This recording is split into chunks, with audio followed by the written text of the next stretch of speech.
అంటే కాంగ్రెస్ ప్రభుత్వం ఏం చెప్పారంటే అన్న, వచ్చిన 100 రోజుల్లోనే మేము పెట్టిన ప్రతి పథకం అమలు చేస్తాం ఖచ్చితంగా అని చెప్పారు. 16 నెలలు అవుతుంది. మీరన్నట్టుగా 2500 ఒకటి నడవట్లేదు మహిళలకి.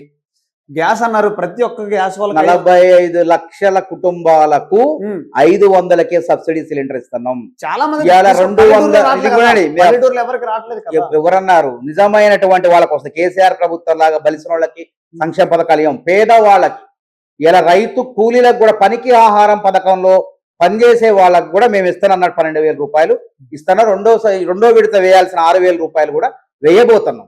అందుకే అంటున్నాం, ఉత్తగా చెప్పట్లే 200 కోట్ల మంది మహిళలు ఆర్టీసీ బస్సుల్లో ఉచితంగా ప్రయాణం చేస్తున్నారు. ప్రయాణం చేసుకుంటూ వాళ్ళు నెలకి 2,000 3,000 ఆదా చేసుకుంటున్నారు.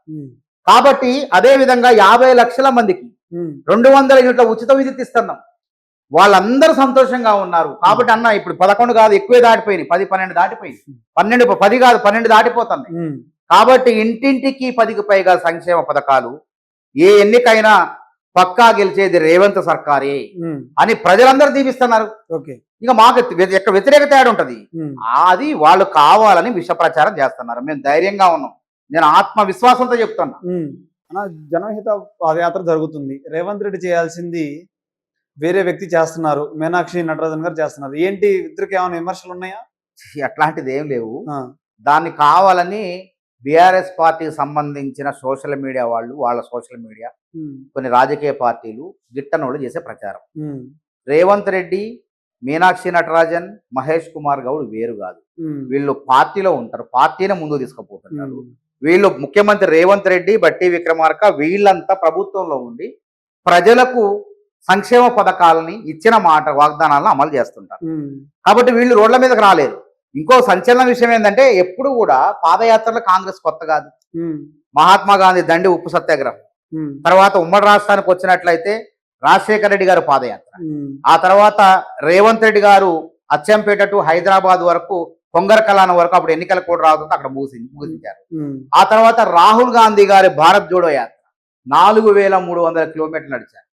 కాబట్టి అధికారంలో ఉండి 10 ఏళ్ళు బీఆర్ఎస్ పార్టీ అధికారంలో ఉండి బీఆర్ఎస్ పార్టీ ప్రజల్లో పోలేకపోయింది.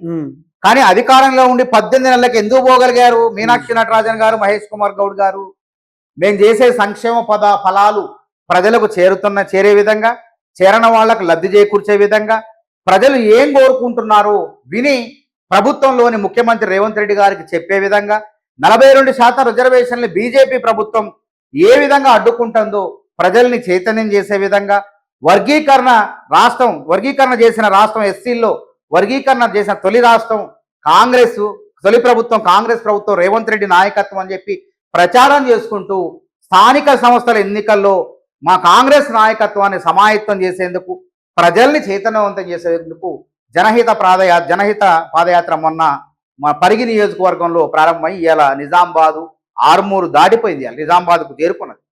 కాబట్టి ఇవాళ ఏంటంటే విరామం ప్రకటించారు. రేపు ఇవాళ చలో ఢిల్లీ కార్యక్రమం రైల్లో మీనాక్షి నటరాజన్ గారు, మహేష్ కుమార్ గౌడ్ గారు ఇప్పటికే బయలుదేరారు. కార్యకర్తలతో కలిసి, బీసీ నాయకులతో కలిసి వారు ఢిల్లీ పైనమే రేపు సాయంత్రానికి చేరుకుంటారు. కాబట్టి ఒక పక్క ప్రజల్లో ఉండుకుంటూ, అధికారం ఉండి కూడా ప్రజల్లో ఉండుకుంటూ, ప్రజలకు హితాన్ని కోరుకుంటూ, ప్రజల మేలు కోరుకుంటూ చేసే పాదయాత్రే జనహిత పాదయాత్ర. దీన్ని చూసి తట్టుకోలేక వారి మధ్య విభేదాలు, వీరి మధ్య విభేదాలు అని చెప్పి విష ప్రచారం చేస్తుంది బీఆర్ఎస్ పార్టీ.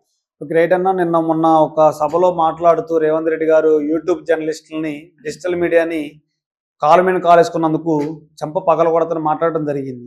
సో దాని మీద విమర్శలు నడుస్తూ ఉన్నాయి. సో ఇలా రాజగోపాల్ రెడ్డి గారు ఒక ట్వీట్ చేశారు. ఎలా అంటే, డిజిటల్ మీడియాకి మనకు సపోర్ట్గా ఉండాలి, వాళ్ళని అలాంటి మాట్లాడడం తప్పని చెప్పడం జరుగుతుంది.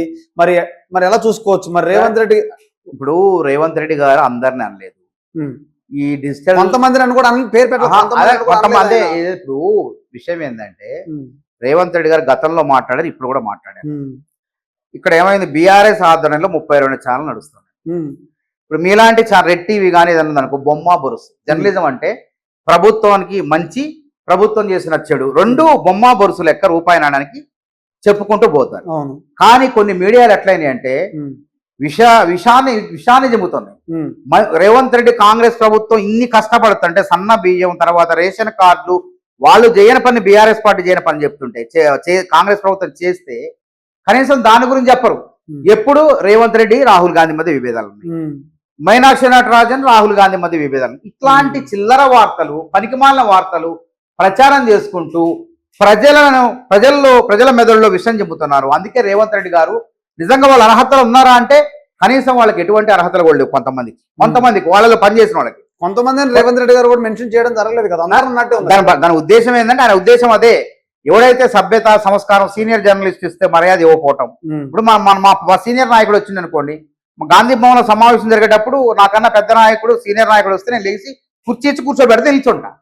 అది సభ్యత సంస్కారం. విలేకరుల సమావేశం జరిగేటప్పుడు మెయిన్ యూట్యూబ్ ఛానల్ అయినా ఏ పత్రిక అయినా మనకన్నా పెద్దవాళ్ళు వచ్చినప్పుడు లెగిసి మర్యాద ఇవ్వటం అనేది ఆయన చెప్పినటువంటి సూత్రం. అది ఇష్టం ఖచ్చితంగా. అది ఇవ్వట్లేదు అక్కడ. అదే కదా, కాలు మీద కాలు వేసుకొని ఇష్టం వచ్చినట్టు అమర్యాదగా పెద్ద చిన్న లేకుండా ఒక విష సంస్కృతిని తెలంగాణలో నింపుతున్నారు. కాబట్టి దాన్ని రేవంత్ రెడ్డి గారు ప్రశ్నించారు. కాబట్టి ఎవరికైతే తగిలినాయో వాళ్ళు గుమ్మడికాయ దొంగకు భుజాలు తడుపుకున్నట్టు అట్లాంటి వాళ్ళు భుజాలు తడుపుకుంటున్నారు, మీటింగ్లు పెట్టుకుంటున్నారు. కాంగ్రెస్ పార్టీ కొన్ని ఛానళ్ళు ఉన్నాయి, వాళ్ళు అభినందించాలి.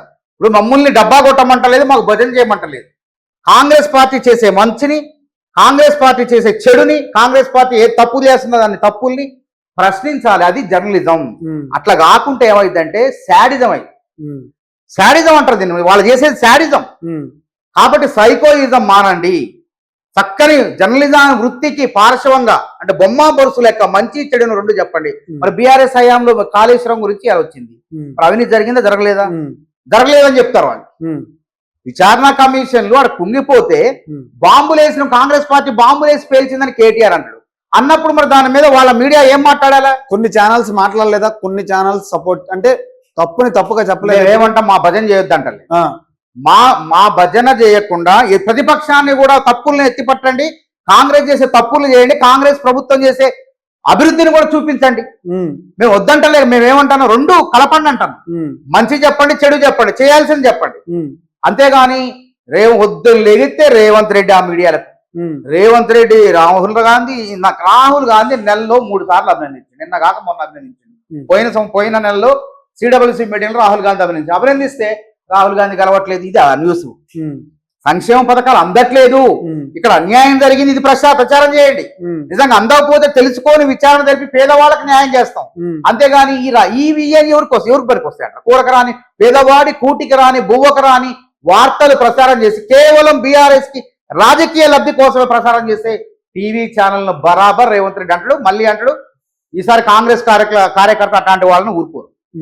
ఓకే అన్న, థ్యాంక్ యూ సో మచ్.